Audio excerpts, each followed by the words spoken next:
What's stopping you getting help with your career? Is it because it's something that you feel you should be able to work out for yourself? Is it the cost involved? Is it the time? Well, on this interview, one of the things we discuss is how getting that help can really put you in a much better position. I'm Jeremy Klein, and this is Change Work Life.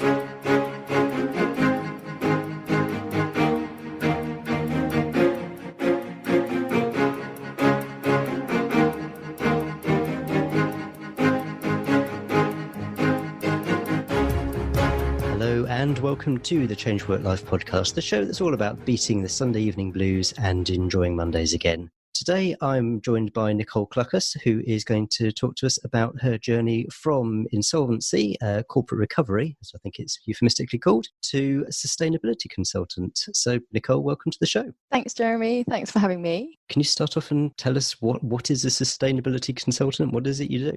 I worked in sustainability for about 12 years now, doing a combination of advising businesses on everything from environmental, social and economic impact. So things like, for example, I've spent a long time working with big corporates on human rights issues, as well as managing carbon footprints and food supply chains. And then I've also worked in the charity space for organisations like WWF on campaigns to protect global World Heritage sites from exploitation. So quite a variety in my CV. How did you get into sustainability in the first place? Or perhaps before that, how did you start off with corporate recovery and that sort of thing? Yes, I ended up at PwC in a temp role, actually, in the department, which was then called Business Recovery Services. I think it's called something else now, back in 2005. I'd worked in public relations before that and had decided that it wasn't really right for me. So I ended up working partly on a helpline, but doing admin as well to support some claims that were coming in against independent financial advisors who'd gone bust. And it really enjoyed it and was working with a great team. So they offered me a permanent role as an analyst, which I accepted and spent a couple of years there and did everything really, from helping to take companies to pieces, working with barristers, understanding company law, looking at insurance and whether that covered people for the advice that they'd given that turned out to be disappointingly not helpful for a lot of people's pension schemes. So it was a really interesting time, and the training was second to none, actually. I still go back and use a lot of the training that I was given, basic things like how I form emails and do client management actually today. So it was very interesting. What is it that an analyst does, or is it a term that applies to a great many things? Because I see quite a lot of people who say, they're an analyst or they're going into an analyst role, and I've kind of seen it. I'm not entirely sure what it means. I guess in the department I was in, it was really a junior consultant role, because I would have progressed up to manager and then director if I'd stayed on for a number of years. So it was everything from dealing with, we had a creditor committee that was appointed by the creditors themselves. So we had regular meetings with them every quarter. So it was helping prepare all the analytical paperwork on what we'd done with the money that was left, one of the companies in particular that I worked on, and working out how we would best get money back for investors that had made a claim against the organisation. So that kind of thing, responding to creditor correspondence, which was quite regular because we wrote to them every few months as well, dealing with barristers, dealing with law firms, and everything in between, really. I was in a small team of 4 of us at that point. So really supporting the managers and directors that I worked for, as well as working on reports regularly for the named partners on the job as well. I got real exposure, relatively very junior, really. So I was very fortunate in that respect. Talk to the events that led to you leaving that and starting in sustainability. What kind of, I was going to say, what went wrong, but I don't know, something did go wrong, but talk us through that. As much as I learned a great deal and I really valued the training and I really enjoyed the social side of the team that I worked with, I increasingly become kind of a bit disillusioned, I think. I'd always had an interest in the environment. My undergrad was in business and geography, and I was really interested, increasingly so, in moving into sustainability, which at that point, we're obviously going back 15 years now, so things were very different then, and it was much smaller than it is now. So I started kind of putting some feelers out and reached out to my network, and some people put me in touch with the sustainability team at PwC, which at the time was quite small, and everybody there had about 4 or 5 years experience already and a master's, generally speaking. But I remember going for coffee with a guy who actually later I would come across when I was working in-house at Barclays. Funnily enough, he advised me on the kind of training that he'd done and the way to go about breaking into the sector, essentially, because I was applying for jobs at the same time in sustainability, but I was getting interviews, but I then wasn't really getting through. He, many other people recommended the master's course at Imperial College in environmental technology, which has been around, I think, probably about 35, 40 years by now. So I started looking into that and applied. There's about 10 different options that you could do. And I did the business and environment one and wrote my application, went for an interview and was very fortunate to be offered a place. So yeah, so I was really pleased about that. And that started in October 2007. So I worked up until a couple of months before that and then left to pursue that full time for a year. And I was very fortunate that I was in a position where I could move in with my dad, because there's no way I could have paid London rent at that point in my career because I just wasn't earning enough in the role that I was in. So yeah, so that's what led me there. Sorry. So that sounds like quite a big commitment, actually, deciding to do a master's. I mean, I like the approach, which we've had previous guests on the podcast who've talked about talking to the people who've already done it when you're interested in something. So finding out from people who are already there what qualifications and experience they recommend doing. So the fact that they had said, yes, you should do a master's, was there any doubt in your mind, not having done the role, that you were thinking, oh crikey, that's actually quite a big commitment? What happens if I go through this whole process of doing a master's and then go into it and then discover, I don't really like it?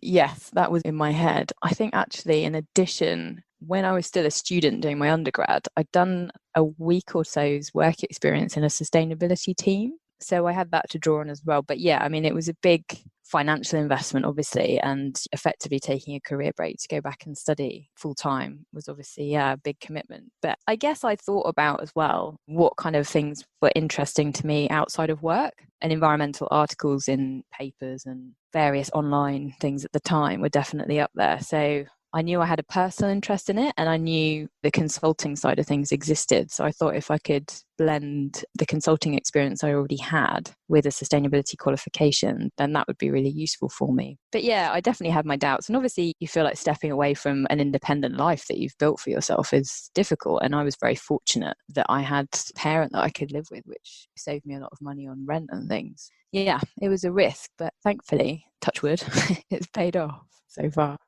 How much did the work experience help with that decision, even though it's just a week? It did help because I could at least think about what the day-to-day of a job in sustainability consultancy was actually like. Because I remember helping out with some kind of the admin side of things at the time and doing some analysis on I think some environmental data.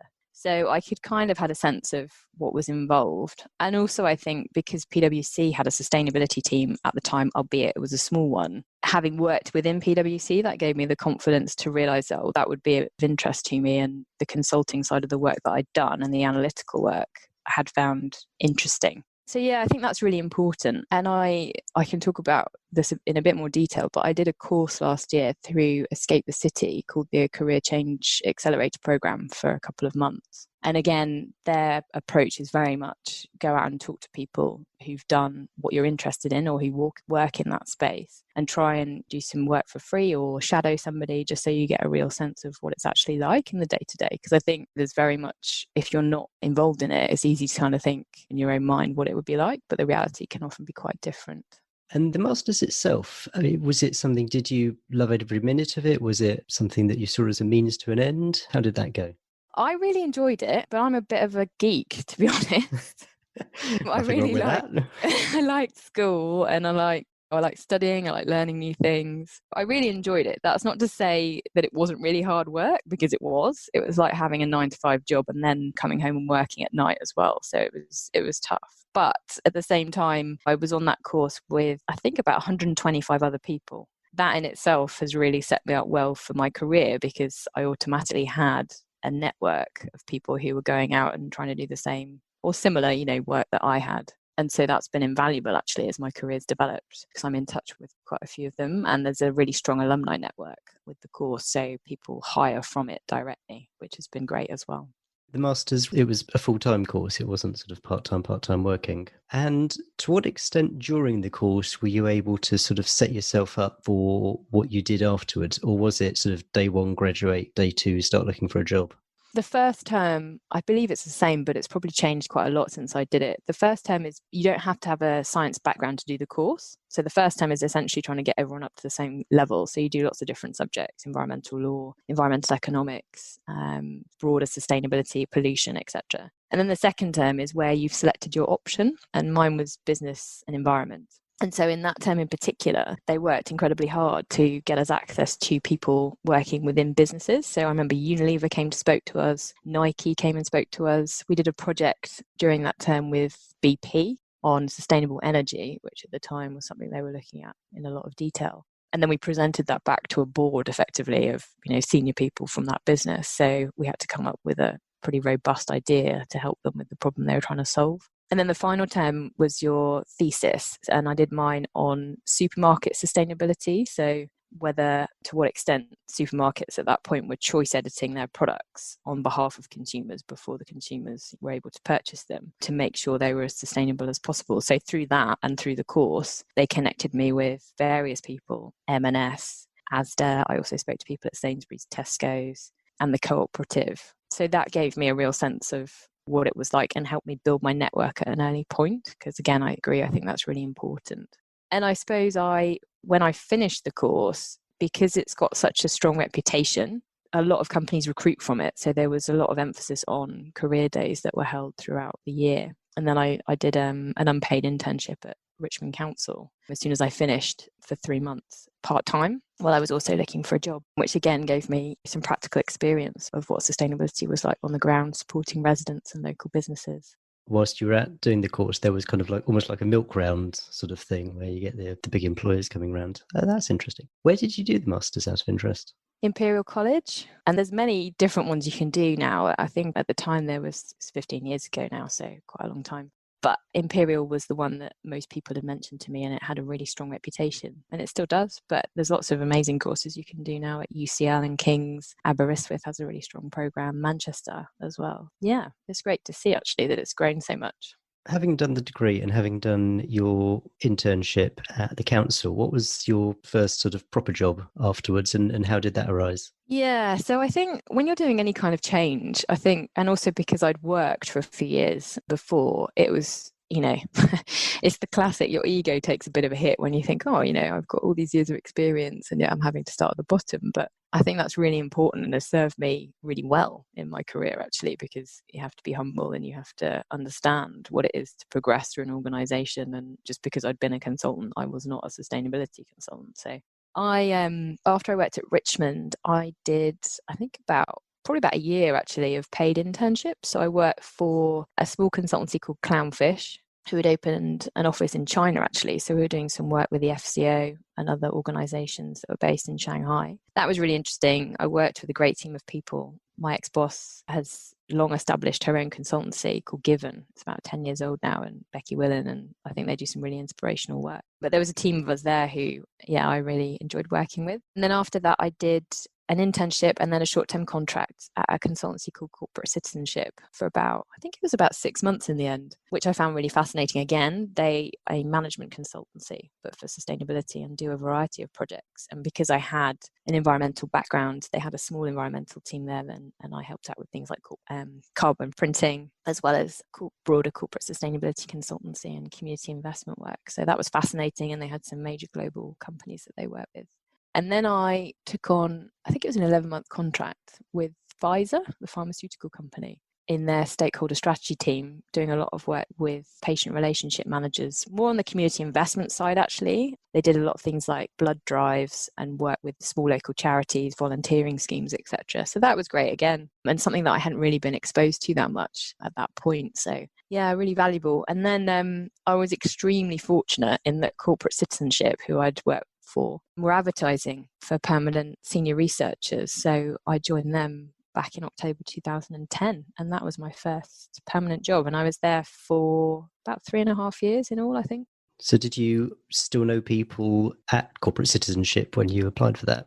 Yes, I did. And I guess because I was a known quantity, I was very fortunate. I went through the interview process and everything, and I was offered a role. So that was great. And I really I think I've enjoyed lots of the jobs that I've done for various reasons, but I really feel like that was my first permanent role in sustainability. And it was a great team of people. And I still look back at it now in a way with rose tinted spectacles, because I learned a huge amount, and I worked with lots of different companies, Unilever, Kraft, L'Oreal, Cadbury at the time. I used to help write sustainability reports. I did a lot of work on stakeholder engagement. I worked with Caterpillar on their community investment work. I wrote sustainability award entries and helped companies with indice work, so things like Dow Jones Sustainability Index, which is very comprehensive. I did a lot of analytical work. I did some thought leadership reports. So yeah, I mean, it was the best grounding, I think, in sustainability that I could have asked for. And I'm still in touch with people there now, actually, even though quite a lot of the people I worked with at the time have moved on, but there's still some people there that I keep in touch with. And yeah, I think they're a brilliant company to work for. And just going back to the internships, was this sort of fairly typical of people who had graduated from the master's program, that they did these sort of paid internships before finding their full-time role? Yeah, it was at the time because the sector was still quite small. So yes, definitely. I think it's changed a lot now. Saying that, it's incredibly competitive, and I've been very fortunate personally that it's grown as much as it has, because it's enabled me to move around a lot. But yeah, that is pretty typical actually. And a lot of companies, most of the companies I would say that I've seen pay, which I think is important, even if it's just a minimal amount. But yeah, that was fairly typical, and it is typical to an extent at the moment actually still. And when you say they're paid internships, I mean, are these sort of akin to a vaguely decent starting salary, or is it really just about enough to cover, or does it even cover things like food and rent? Yeah, I think it depends on where you are. I know that places I've been in the past have paid London Living Wage. So it really depends on whether that's going to cover you. And I can't remember how much that is at the moment. But I was fortunate in that some of the work I did was, I guess, indirectly through recruitment agencies. So some of it, for example, Pfizer was a short-term contract, like less than a year. So that was paid a proper salary. And the contract I had with corporate citizenship before I got the permanent job, part of that was a short-term contract. And therefore that was paid a proper salary. And before that, I was on the intern wage. So yeah, it's a really tricky one, I think, because obviously you want to be as inclusive as possible and not just invite people who come from a very privileged background and can afford to do these internships. How were you aware of the internships? So, I mean, were they advertised? Did you have to hunt them out? I did, yeah. They were advertised on, there were some job boards at the time. I can't remember what they were called. Sustainability Jobs, I think, was one. And also through the alumni network that my master's has, actually. So that was all done through email. And then just things through getting in touch with specialist recruiters in the sector as well, because sometimes they would have junior roles. I also did a lot of research on, because I wanted to work ideally for a small consultancy, which obviously was what corporate citizenship was. At the time, there was about 25 or 30 people. It's grown a lot in the last few years. So I just did a lot of Googling, to be honest, and I looked at the consultants in the sector, did some research, sent speculative CVs in a lot of the time, and even tried to meet people for coffee as well, actually, just to build my network and to get people's advice, who very kindly gave me their time. This is a great case in point of, I think they can be quite reticent of, particularly in the UK, of reaching out to random people and asking them for a coffee. I mean, clearly in your case, it's been incredibly effective. Yeah, I mean, obviously there'll be, sometimes I didn't get a reply, but I think it's important to just keep going, because there'll always be, somebody will always help you. And I'm fortunate that I work in a sector that very much wants to support other people coming in. So yeah, it's worked really well for me, actually. And the course that I mentioned, Escape the City, that I did last year, they very much recommend you do that as well. And so through contacts of their network, I had a particularly interesting coffee, actually, and they put me in touch with some people who worked in the sector, who I went to see, and were very kind and gave me a lot of their time and explained about what they do day to day. And that really helped me understand what the opportunities were for somebody like me who has a sustainability background. So yeah, I'd say it's been invaluable, actually. And certainly things through, LinkedIn is another invaluable resource that I think it's really important that if you're looking to make a change, that you just reach out to your network, because I've always found it to be incredibly useful. You had the proper job at corporate citizenship, and you said a few moments ago that it was like the best grounding that you could have got. I mean, did you join there expecting that it was going to be very long term, or did you join it expecting that it was going to be where you learnt your trade, but then with a view to going on somewhere else? I didn't really know, actually. I mean, I remember feeling delighted that I had a permanent job. So obviously that took a lot of the pressure off me trying to move on every few months because contracts or internships were coming to an end. So I was kind of happy to breathe a sigh of relief for a period. And I really saw it as somewhere that I knew I wanted to be probably for 3 or 4 years, just to, get a really good grounding and then see, did I want to stay in consultancy and progress my career there? Or did I want to move to an in-house role and see how sustainability worked when you're within a business? So yeah, I guess I wanted kind of a really good grounding, which I definitely got. When the time came, I kind of thought, well, I feel like I've learned as much as I possibly can from here, and it's been a brilliant experience. But I'd quite like to see what it's like working for a company, and that's when I started looking. And I was fortunate. I went through the interview process for a role in a new team at Barclays in their group sustainability department, and I got it. So yeah, so that was really exciting. Can you just go into a bit more detail about these, knowing the time was right and knowing that you'd kind of got all that you wanted out of the role by that stage? I guess I'd been there for about 3.5 years, and I'd worked on every consultancy offering that the business had at the time, which spanned lots of different areas: reporting, strategy development, stakeholder engagement work, environmental consulting, sustainability indices and awards. I also was involved in recruitment there because I recruited, line managed, and trained interns and junior staff on a rolling basis. And then I'd also actually had a role being editor of a publication that corporate citizenship produces called the Corporate Citizenship Briefing. So I kind of got to the point where I thought, well, I could kind of move up where I am, but I thought actually I'd be fascinated to know, having worked with some massive brands, what is it like when you're in-house and seeing, when you're a consultant, you often do a defined project, and then you hand it over effectively to the business. So yeah, I had a real interest in seeing what it was like working in-house, and then what happened day to day and what your interactions were and how you work with the business. So that's when I started thinking about moving in-house, and I worked with, there's quite a few now specialist recruiters in the space. So I worked with them, and then also was applying for in-house roles at the same time.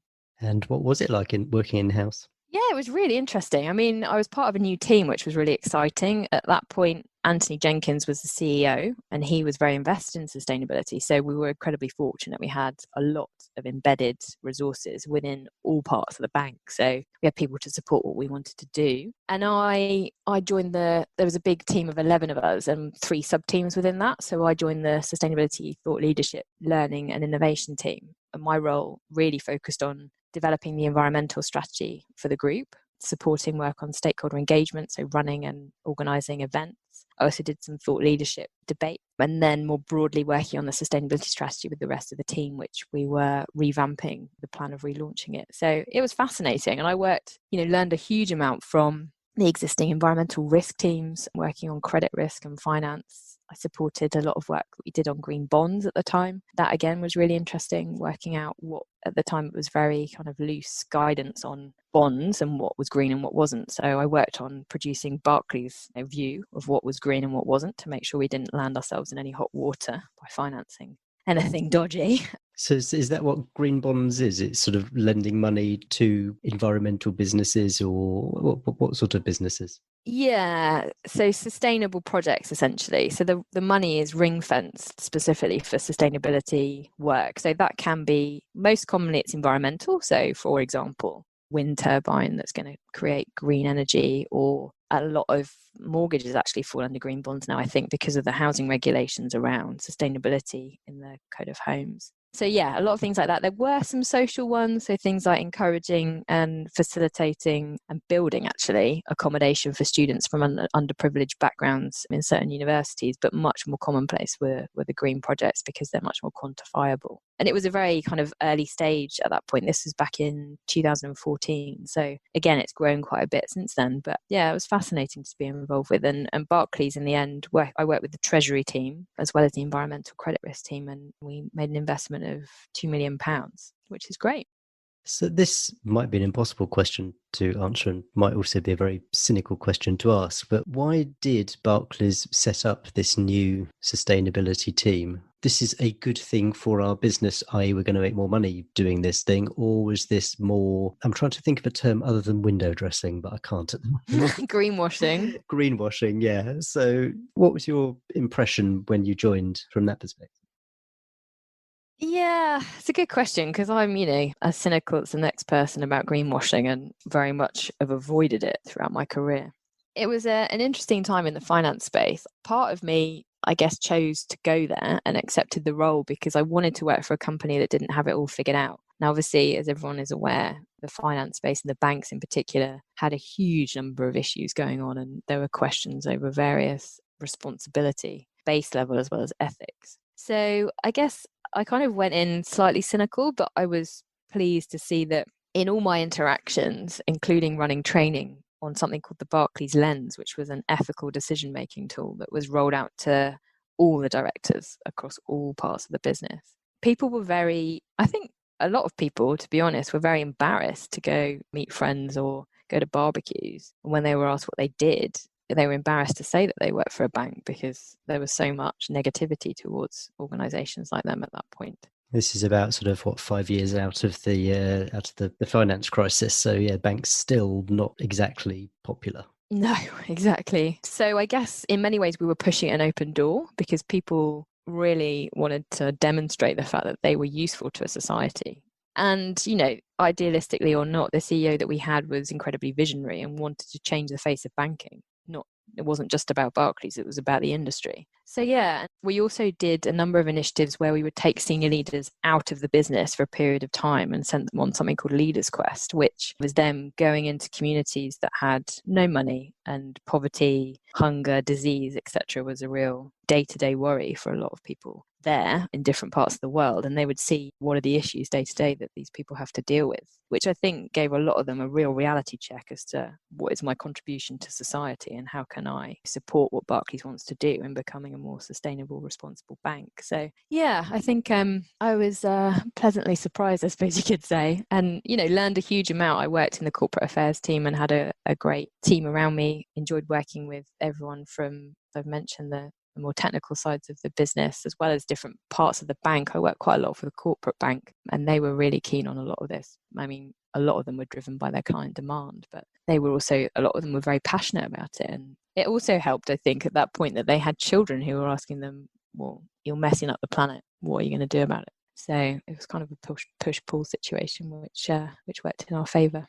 So what happened next after Barclays? So, unfortunately, I could see things that were slightly coming down the line for one reason or another. So the CEO got the sack, and then obviously that necessitates a clear out of his entire team. And so the team that I worked under, a lot of people were made redundant. So I was looking around to see what else I could do. And I'd come across WWF. I'd never worked for an NGO before. And so I was really interested to see what it was like from their perspective, and particularly working on a campaign. So I applied for a job there and working on a global campaign to protect World Heritage Sites. And I was very fortunate that I was given it. So I left Barclays and joined WWF in November 2015 and was there for probably about 18 months or so, a bit longer. Yeah, so that was fascinating. I think having, obviously Barclays, I was on the receiving end of a lot of NGO campaigns, and rightly so. But I think it was fascinating for me to see how an organisation like WWF constructed a campaign and the amazing, creative, very talented people that they had working on it. Just go back to the redundancy. Were you made redundant, or was it just you could see the writing on the wall and so decided to jump before you were pushed? Yeah, I jumped before I was pushed. I wouldn't necessarily have gone anywhere, but I think there's a different CEO in charge now, and there was the chairman temporarily, the helm. So things changed a lot, sadly. And was it a conscious decision to go into the NGO sector out of the corporate environment? Was that something that you'd kind of been hankering after, or was it sort of right place, right time, the opportunity just came up? Yeah, a bit of both, actually. Definitely right place, right time. And I'd met a couple of people in the sustainable finance team, which is what I joined through my work at Barclays. But also, I was really interested to join an NGO. I was fascinated by what they did, to be honest. And I would really wanted the opportunity to see how it worked from their point of view and how they leverage the public as well as the media in terms of their corporate campaigning, as well as broader campaigns where they engage the public. So yeah, it was very interesting. And so what was sort of some of the big differences that you really noticed going from working for a massive global bank to, albeit a massive global charity, but going from a bank to a charity? Yeah, I mean, that was quite a big culture shock, actually, and one I don't think I was necessarily aware of going in there, but had a lot of positives. WWF, I think, has a very flexible working policy. I've been fortunate at Barclays in that I worked in a team that also had a flexible working policy. So I worked from home 1 day a week. But WWF very much wants to look after its staff. And so that was very much part of what they offered. And then I suppose the pace as well. I was used to working in a very fast-paced corporate setup, whereas WWF is a global network. It was slightly slower paced, but definitely a different way of working. So I had to learn that and work out, how to get the network involved and engaged in what we were trying to do globally.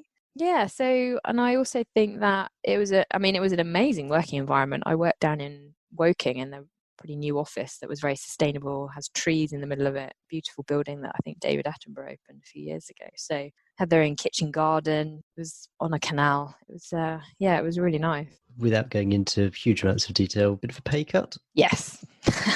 Yeah. And I suppose I was fortunate at the time. I didn't have a mortgage and I was living on my own when I worked at Barclays for a period. And I just so happened that a friend of mine, an old housemate, was looking for someone to live with. So I moved back in and that cut my costs considerably. So yeah, it definitely was a bit of a hit on the old finances, but it was worth it.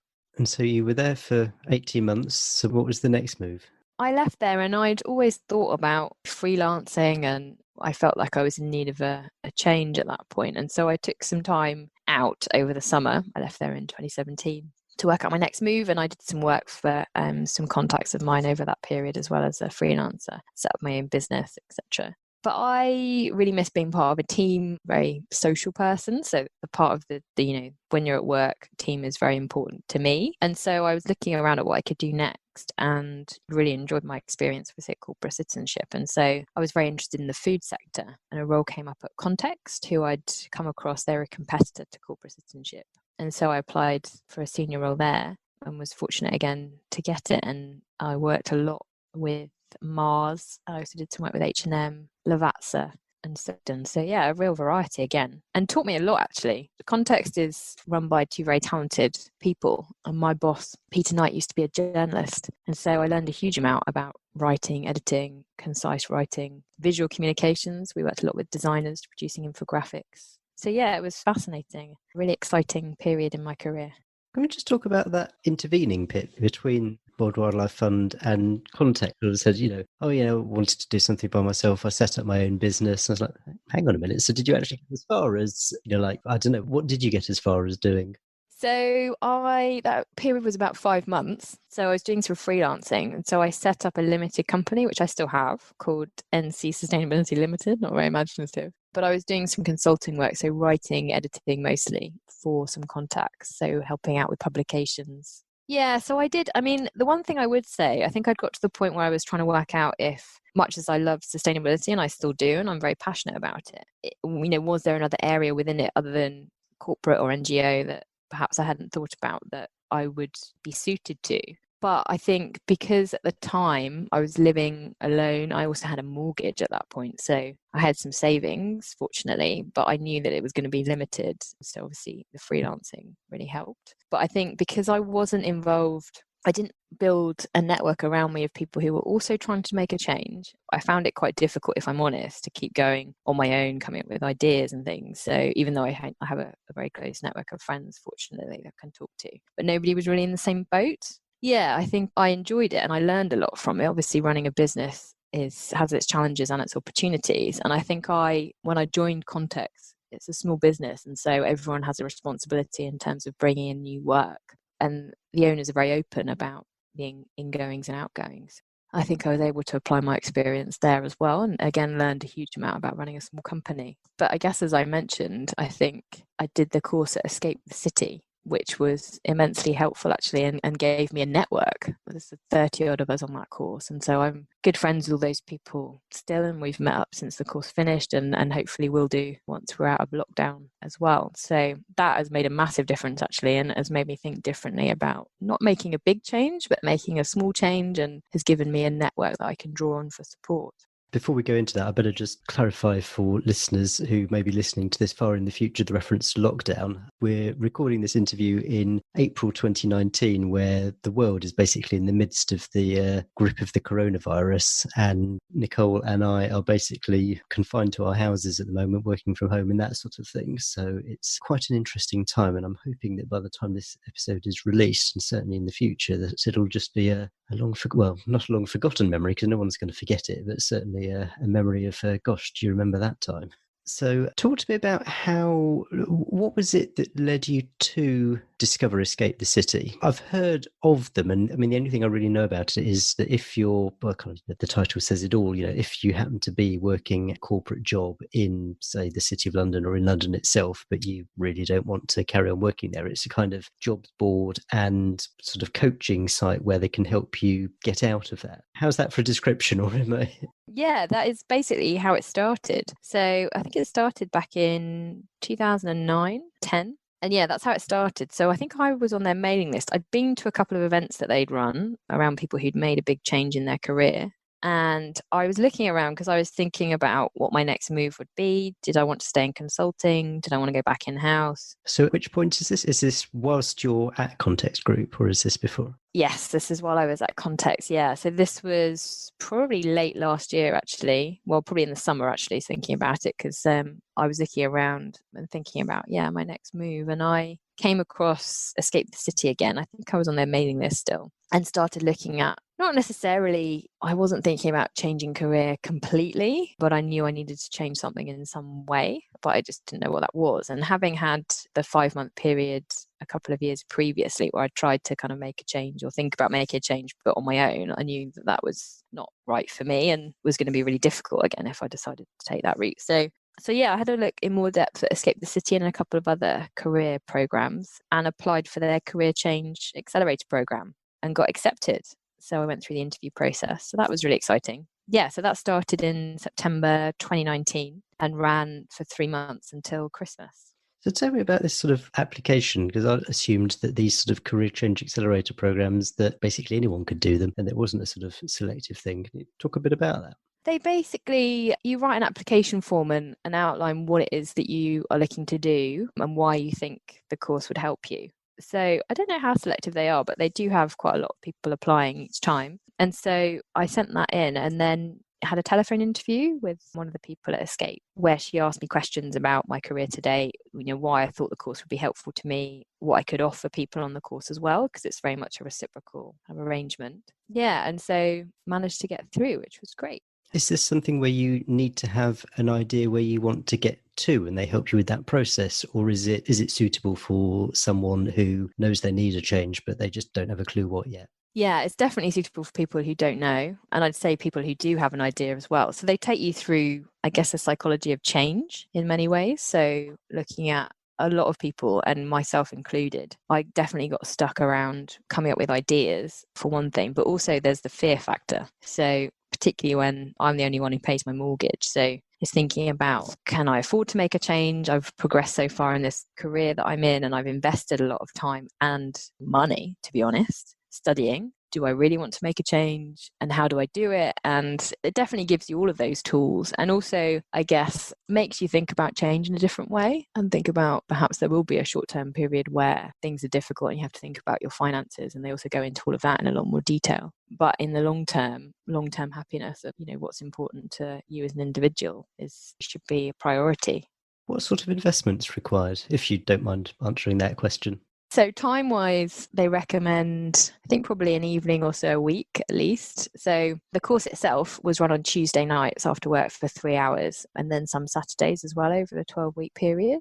So there's that time commitment. I can't remember how much it is, but there's the finance side as well. So you have to obviously have enough cash to be afford to do it as well. But they do give you, some great resources. And then once you're finished, you have access to the alumni network, which, to be honest, in many ways, again, I'm fortunate that I have that. Because it's been invaluable in terms of connecting me with people in fields that I was interested in. So yeah, they get you to think about your interests on a personal level, which they call tennis balls. So there's a lot of emphasis, as I've mentioned, around meeting people that work in areas that you're interested in, trying to do work experience, trying to get as much information as possible if you're thinking about going back and studying, like what is it actually like, etc. And, meeting people if you've got a family, working out what's feasible for you as well. So yeah, it was brilliant and I can't recommend it enough. When you were first considering doing the course, what convinced you that it was going to be worth the time and money invested? I mean, I'm sure that there's quite a lot of career change courses out there, and I know that there's a growing number of career coaches. So how were you convinced this was going to be worthwhile and not sort of leaving you at the end feeling a bit sort of, it was all right?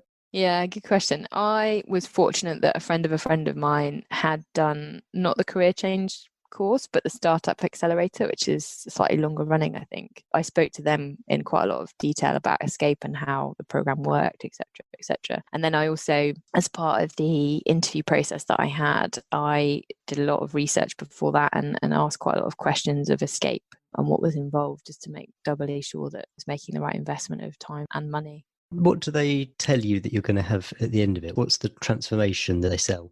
I guess they sell the long-term change process that you can go back to again and again. So you're given a lot of materials. They take you through a lot of exercises. Interestingly, actually, at the moment, given the current climate around what's going on in the world and lockdown, it's definitely given me a lot of food for thought around the change process and managing fear and stress and things like that. I think was a big part of it too. So that's I guess that's what they sell. But as well as that, they also sell the network, which has been really helpful to me, and they give you a lot of materials as well, which have been really useful too.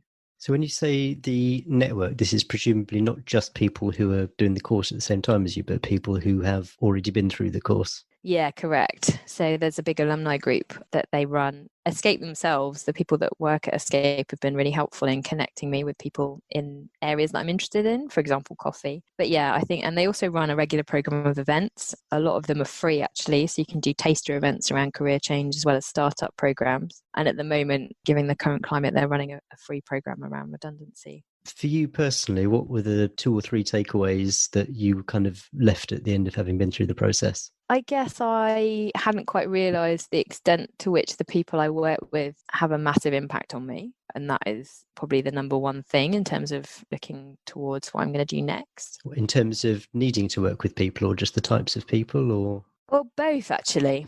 Always knew I was an extrovert, but I didn't really realise to what extent I was until I did the Escape course and, worked my way through a lot of the exercises and thought creatively about what was important to me. The social aspect of work, I've realised, is the number one thing. So the people that I work with, feel like I'm learning something from people, and also the ability to, given I work in sustainability, I always think you have to be a bit of an optimist. So, and you can feel like you're pushing water uphill at times. So I think it makes a big difference to have people around you that, positive and collaborative, certainly in the things that I've done in the past. So that was one. The network, I think, I know I've mentioned this already, but the alumni that didn't do the course at the same time as me have been really helpful. But the people that did do the course at the same time as me have, I think, become good friends of mine. And I think given we're all in the same boat, thinking about, making a change, and that'll happen at whatever pace is appropriate for everybody. But I think to have that support network to draw on has been valuable, actually. Yeah, and I guess I'm the kind of person that change for some people can be quite a scary thing. But I guess given I've moved around quite a lot in my career, it's never been something that's frightened me. But I think as I've gotten older, I've got more responsibilities. So I think embracing change, and there's obviously going to be scary parts of it, but, trying to think about the long-term goal. Yeah, it's definitely reframed that for me, I think. And so having about yourself and that sort of thing, what do you think is going to be your next step or steps? I mean, in terms of what you might look for or what you might do or how you might approach your role? One of the things that I've realised is important, as well as everything I've just mentioned, is doing something that makes a difference to people and involves helping them in some way. And so I think I'm definitely still interested in the food sector, which I've worked with for a number of years. Coffee is definitely something I'm interested in pursuing specifically. I know that's quite niche. But also working for a company, there's the will to do things differently and also the leadership and the backing to do things differently. Because I've known companies over the years, having been a consultant, where people are really enthusiastic at, say, manager or senior manager level, but trying to get change to happen, which is often what's needed in sustainability, is really hard unless you've got people at a senior level who buy into it and say, well, this is going to happen and this is how. So yeah, I think I'm looking for that enthusiasm, I guess, and an opportunity to make a real difference. Well, this has been fascinating, and I feel like we're at a bit of a cliffhanger here, actually, and I kind of want to see what happens next. So maybe in 6 months' time or something, perhaps we could have you back on and you can tell us what did happen next. I mean, hopefully coronavirus and all that sort of thing will have quietened down and we'll be back to normal. But yeah, I'd absolutely love to see where the course, having been through the process and having this sort of self-discovery, where it leads to. Yeah, no, I'd be happy to come back on again. Thank you. I mean, obviously, I'll link to Escape the City and some of the other things you mentioned. Are there any other sort of particular resources that you found have been useful in your journey, be it books, quotes, other courses, or anything like that? This is quite a popular book, and I'm sure a lot of people have it or have maybe come across it. But What Colour is Your Parachute? I found that incredibly useful because that's a lot of exercises you can do and practical ways of thinking about change when you're in the midst of the change process. And it really helps consolidate your thinking. I still go back to it now, actually, and I bought it a few years ago. It's a book I've heard mentioned many times, and I really should actually read it at some point. Fantastic. And I mean, you've mentioned the value of networking and talking to people who do what you'd like to do. If anyone listening to this thinks, that all sounds interesting, is there a way that they can get in touch with you? Yeah, sure. I'll give you my email details, and I think you've got my LinkedIn profile. So more than happy to chat to people or provide advice as best I can. Cool. Yeah, I'll definitely put that in the show notes. Well, Nicole, good luck with whatever your next step turns out to be. And thank you for taking the time and telling us about your story. No problem. Thanks, Jeremy. One of the very clear messages from my interview with Nicole was how getting help with your career, getting some kind of coaching, can really help you. Nicole had already been through a few different career changes, starting with PwC before she went into sustainability, working in private consultancy, working for a big corporate, working for an NGO.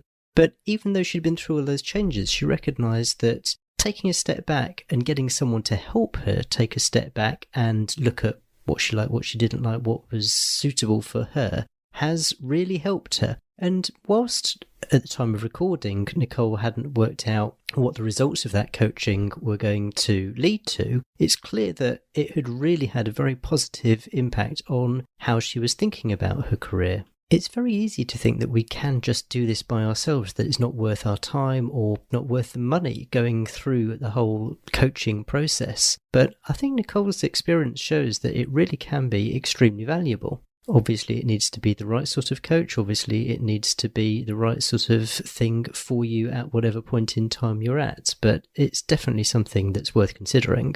If you're interested in getting a flavour of what coaching might involve, take a look at the Change Work Life website, and at the top in the menu you'll see an option marked Find Career Happiness. Click on that and it'll take you to a link where you can get a couple of exercises, and they really are the sorts of exercises that a career coach might ask you to do. So it's a couple of exercises to help you work out what sorts of things you enjoy, what you like doing, what you dislike doing, and also an exercise to help you start to think about what you'd really like your future to look like. So if you'd like a flavour of what career coaching might involve, then do take a look at those exercises and see how you get on. You'll find show notes with links to Nicole's contact details and all the resources that she mentioned on the website at changeworklife.com/44. And whilst you're there, under podcasts, there's a section called subscribe to the podcast. If you haven't subscribed and the content of this podcast is helpful for you, then do hit subscribe either on the device that you're listening to at the moment, or if you click on that link, subscribe to the podcast, it'll take you to pretty much wherever you can find podcasts. So take a look and never miss an episode again. I've been building it up, but next week's episode finally is the one about networking. It's been mentioned by so many of my guests, including Nicole in the interview that you've just listened to. Next week, we've got someone who describes himself as the unnatural networker, as an introvert. And yet despite that, he's got a great system for how you do networking. It's a really, really great interview. It's a must listen. So come back next week and I can't wait to see you then. Cheers. Bye.